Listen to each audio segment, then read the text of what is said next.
वो मजदूर है इसीलिए मजबूर है, या फिर वो मजबूर है इसीलिए मजदूर है। Welcome to social. फिल्म्स में कॉमेडी एक्टर्स बहुत स्टीरियोटाइप्ड होते हैं और उन्हीं एक्टर्स को बार बार कॉमिक रोल्स में कास्ट किया जाता है, पर इन एक्टर्स के पास और भी रेंज होती है जिनका शायद फिल्म मेकर्स यूज ही नहीं कर पाते। These actors who are usually known for comedies can actually play serious characters much better than we expect them to। और जब आप एक कॉमेडियन को एक सीरियस रोल में देखते हो तब एज ऑडियंस भी एक शॉक वैल्यू मिलती है। So here is team social again with an interesting idea. इस वीडियो में हम आपको 10 एक्टर्स के बारे में बताएंगे जो कॉमेडी रोल्स के लिए जाने जाते हैं बट उन्होंने सीरियस रोल से सबको हैरान कर दिया। This is going to be an interesting video, so do watch it till the very end. Number 10, Chunky Pandey। No, we are not talking about a serious role in Saho। हम यहाँ पर उनके एक बहुत ही अननोन रोल को mention कर रहे हैं जो शायद ही आप किसी को याद हो। We are talking about his role in the film बेगम जान, जहाँ वो एक मर्सिलेस किलर का रोल प्ले करते हैं। देखने में वो इतना डरावना लगता है कि आप हैरान हो जाते हो कि ये चंकी पांडे हैं। For this role, he shaved his head and even shaved his eyebrows. So we can say that Chunky might be a funny guy in reality, but he does have some shades of seriousness, जो बेगम जान में बहुत अच्छे से utilise किए गए हैं। हमें जो करना था हमने कर लिया है, अब तुम्ही को संभालना है। संभालना मतलब मार दूं सीधे सीधे गोली से या चाकू से या फिर गला दबा के। बड़ा मजा आता है उसमें। नंबर 9, संजय मिश्रा। संजय मिश्रा को आपने कई कॉमेडीज में देखा होगा जैसे कि गोलमाल, धमाल एंड मेनी मोर, और आपने उन्हें सीरियस रोल्स में भी देखा होगा like in मसान, आंखों देखी एंड कड़वी हवा। But we would like to mention a serious role of his जिसकी ज्यादा बात नहीं होती है। फिल्म वध में वो एक ऐसा कैरेक्टर प्ले करते हैं जो उन्होंने पहले कभी नहीं किया था। He plays an old man जिसको अपनी फैमिली को बचाने के लिए मर्डर करना पड़ता है। फिल्म देखते हुए you feel sad for him क्योंकि जिन सिचुएशंस में ये कैरेक्टर होता है there are no other options left in his life. Sanjay Mishra ने इस पूरे कैरेक्टर को अच्छे से जस्टिफाई किया है और आज तक का ये उनका सबसे डार्केस्ट रोल है। पुलिस वालों को शक हो गया है, आपकी वजह से पकड़ा जा सकता हूं मैं। अब नहीं होगा। मैं होने भी नहीं दूंगा।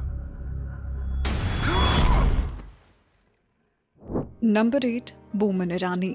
Although Boman Irani is known as a multi-dimensional actor, पर ज्यादातर वो अपने कॉमेडी रोल से ही पॉपुलर हुए हैं। For example, masses know him for Munna भाई, घोसला का घोसला, 3 Idiots and so many humorous characters.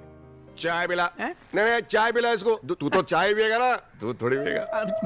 मैं चाय मंगाता हूँ। लेकिन फिल्म डरना मना है में हमने उनको एक बहुत ही डरावने कैरेक्टर में देखा। He plays a manager in a hotel जो स्मोकिंग के अगेंस्ट है। When one of the guests starts to smoke in his hotel, फिर उसकी एक अलग ही साइड देखने को मिलती है जो आपको शॉक कर देती है। Ram Gopal Verma was known to make comical characters act serious, और इस फिल्म में बोमन ईरानी के साथ उन्होंने यही अप्रोच किया था। He was so frightening in this role कि आप इस फिल्म को देखने का एक्सपीरियंस भूल ही नहीं पाओगे। सर आप मेरा यकीन मानो, दुनिया से आदत छुड़वाने के लिए बहुत मेहनत करना पड़ता है सर। Number 7, Govinda।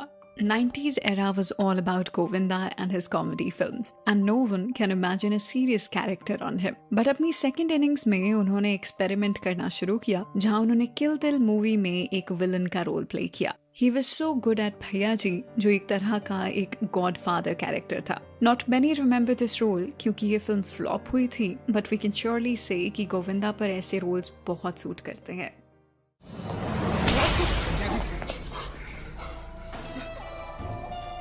कान खुल गया है तो सुन ले। हम बोला बैठ तो बैठ, हम बोले उठ तो उठ, हम कहे चाट तो साला लेट के चाटना पड़ेगा। Number 6, Rajpal Yadav.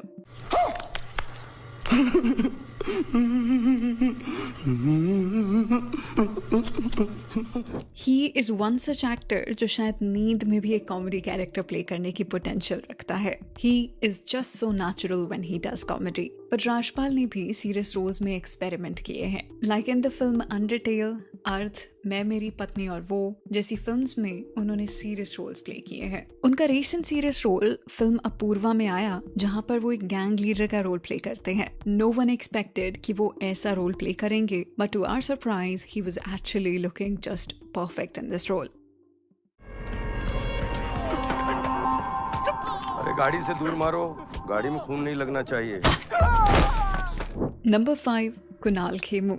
He has so much potential as an actor, but उन्हें ज्यादातर कॉमेडी रोल्स में ही कास्ट किया जाता है। फिल्म मलंग में वो एक प्राइम सस्पेक्ट का रोल प्ले करते हैं, and the way he has acted in it, it's going to surprise you. बस यही नहीं, इवन वेब सीरीज अभय में भी उन्होंने एक सीरियस रोल प्ले किया था और वो शो के लीड थे। Seeing Kunal Khemu in such characters makes you realize that he has so much potential, but the casting directors are sleeping on it.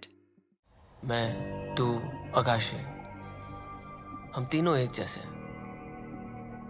सारे किलर्स, एक फर्क है, तुम दोनों को किसी को मारने में मजा ही नहीं आता, मुझे किलिंग कंप्लीट्स मी। Number 4, अपार शक्ति खुराना। फिल्म बर्लिन में अपार शक्ति का role usual comical supporting characters से काफी अलग है। इस बार उन्होंने एक सीरियस और लेयर्ड परफॉर्मेंस दी थी, जहां वो एक साइन लैंग्वेज एक्सपर्ट का रोल प्ले करते हैं। उसे इंडियन स्पाई एजेंसीज हायर करती हैं, so this role is more like a secret mission for him. Aparshakti का फेस इतना इनोसेंट लगता है that it's hard to read him in this film. शायद इसी क्वालिटी की वजह से बर्लिन एक बहुत ही यूनिक फिल्म बन जाती है, where nothing happens the way we are prone to see in spy cinema. तुम्हें बर्लिन नहीं पता ना, sweet boy. Number 3, Kapil Sharma in Zwigato. ये एक बहुत ही रेयर फिल्म थी, कीपिंग इन माइंड कि कपिल को पूरा इंडिया सिर्फ कॉमेडी के लिए जानता है। इस फिल्म में वो एक डिलीवरी राइडर का रोल प्ले करते हैं, जिसके डेली स्ट्रगल्स को दिखाया जाता है। He is so natural in his role कि एक टाइम पर आप ये भूल जाते हो कि ये इंसान इंडिया के सबसे पॉपुलर टीवी कॉमेडियन है। उनकी एक्टिंग में वो रियलिज्म था जिससे आप बहुत रिलेट करते हो, and it becomes a story of so many people जो रोज हासिल करते हुए अपनी लाइफ जी रहे हैं। आज रेटिंग तो ठीक था, इंसेंटिव मिलेगा? वो तो चाहते हैं हम सारा दिन इंसेंटिव के पीछे गोल गोल गोल गोल घूमते रहे, किसी से कुछ ना कहें, गुड बॉय बन के बैठे रहे। Number 2, Deepak Dobriyal. He started his career with serious roles, but then he got huge success as a comic character, for example, in films like Tanu Weds Manu and Hindi Medium. दोनों ही films में his character was the backbone of the film, but उन्हीं characters में उसकी एक emotional side भी दिखती है, जिससे साफ पता चलता है कि दीपक एक emotional character को कितने अच्छे से pull off कर सकते हैं। तो हमारी किस्मत अच्छी नहीं है ना पापा? अरे ये किसने कही तुमसे? सबसे अच्छा किस्मत है तुम्हारा। एक स्कूल में दाखिला नहीं मिलेगा तो किस्मत खराब हो जाती है। इस स्कूल की किस्मत खराब है। He has tried to do some serious roles and even played a villain in film Bhola, पर उनका बेस्ट सीरियस रोल आया फिल्म सेक्टर 36 में, जहां वो एक पुलिस ऑफिसर का रोल प्ले करते हैं जो एक सीरियल किलर को इंटेरोगेट करता है। पूरी फिल्म में वो विक्रांत मैसी को नेक टू नेक कम्पीट करते हैं, एंड कई सीन्स में वो उन्हें ओवरशैडो भी करते हैं। We could have listed some other serious roles by him, but in Sector 36, he was a 10 on 10 as an actor. Cockroach कितनी भी बॉडी बना ले, जीत हमेशा जूते की होती है। Number 1, अभिषेक बैनर्जी। अभिषेक बैनर्जी को आपने TVF पिक्चर्स और स्त्री फ्रेंचाइज में फनी कैरेक्टर्स प्ले करते देखा है। उनकी कॉमेडी का स्टाइल तो यूनिक है ही, बट उनके सीरियस रोल्स कुछ ज्यादा ही सीरियस हो जाते हैं। Yes, we are talking about his characters like हथौड़ा त्यागी in पाताल लोक, his villain role in the dark thriller आजी, और recently उन्होंने फिल्म स्टोलन में एक बहुत ही रियलिस्टिक कैरेक्टर प्ले किया था। We would like to specially mention it क्योंकि ये कैरेक्टर ना तो कोई villain था और ना ही कोई negative character, but he is just a common man who is stuck in a situation जिसमें उनकी जान भी जा सकती है। उन्होंने ये कैरेक्टर जिस इंटेंसिटी से प्ले किया है, शायद वो इंटेंसिटी कई सीनियर एक्टर्स भी इस रोल में नहीं ला पाते। That's why keeping his past record of comedy, villainous characters and to some serious realistic characters, इसीलिए हम उनको नंबर 1 पर लेके जा रहे हैं because as an actor उनकी रेंज बहुत अनप्रेडिक्टेबल है। भाई उसकी मदद ही नहीं कर रहे थे यार, मुझे कुछ वो मर जाएगी अपने बच्चे के बिना। चक्कर में मैं फंसा पड़ा हूं यहाँ पर। I should be there, man. At least one son should be there. Video खत्म करने से पहले आप भी हमें बताएं कि इनमें से कौन से ऐसे एक्टर्स हैं जिन्होंने आपको पूरी तरह से सरप्राइज कर दिया था। We are looking for some interesting answers, so do drop your comments. तो चलिए that's a wrap on this video। आप हमें इंस्टाग्राम, ट्विटर और फेसबुक पर भी फॉलो कर सकते हैं @socialofficial, जहां आपको हर तरह की फिल्म और एंटरटेनमेंट से जुड़ी अपडेट्स मिला करेंगी। ऐसी और भी इंटरेस्टिंग वीडियोस के लिए देखते रहिए सोशल, हर उस चीज के लिए जो आप जानना चाहते हैं।